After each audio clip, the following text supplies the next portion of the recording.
There's a social stigma associated with mental health, and it's preventing many people who are suffering from finding help. The network's Cindy Claros takes a look at podcasters who are a big part of the solution, just by getting us all talking.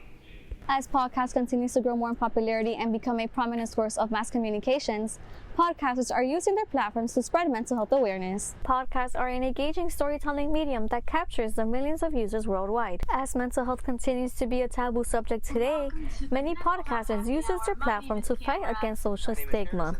Paola Byron, a four-time Emmy-winning journalist, started her own podcast, The Inner Puzzle, after facing postpartum depression. The Inner Puzzle podcast is a space for survivors to share their stories, what they've been through, the struggles they've been through, how they overcome their battles and their darkest times. And it's a way for them to share it so that we are all in this journey, and those who are listening to the podcast have the encouragement to decide to begin their own healing journey. Victoria Gray, a psychotherapist, explains whether or not it's safe for non-licensed individuals to speak on these issues online.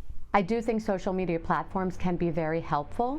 What it can do is it can alert us to the fact that we're not alone when we're dealing with issues related to our mental health, whether it be stress or anxiety or depression.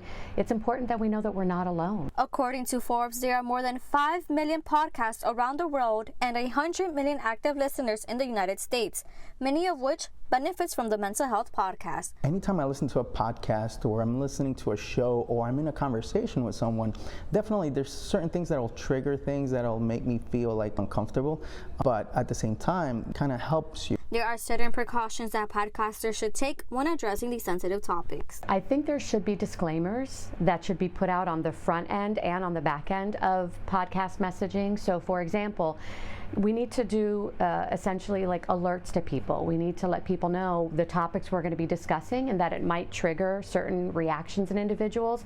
If you are or know someone who's struggling with mental health, please call Florida Mental Health Hotline or 211 and someone will assist you.